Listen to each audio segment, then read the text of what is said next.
They are children. Who are they? They are children. Who is she? She is healer. Who is he? He is Sabawun.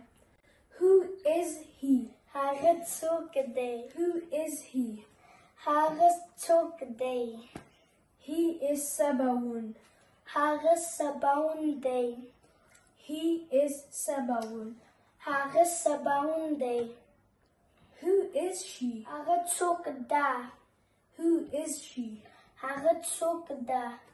She is healer. Haga Hilada. She is healer. Haga Hilada. Who are they? Doi Sokdi. Who are they? Doi Sokdi. They are children. Doi Mashumandi. They are children. Doi Mashumandi.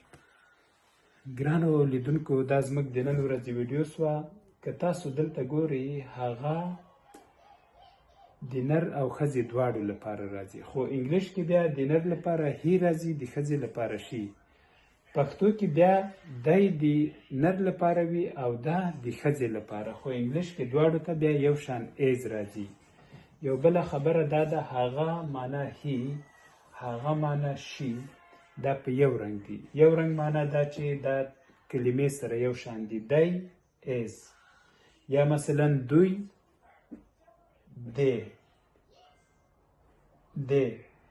یا دی آر نو خدای وکړي چې دغه نښو باندې تاسو پوه سوي یاست غواړئ دغه ټولې ویډیوګانې تر تاسو ورسیږي زما فیسبوک پاڼه او یا هم ټیک ټاک در سره سبسکرایب کړئ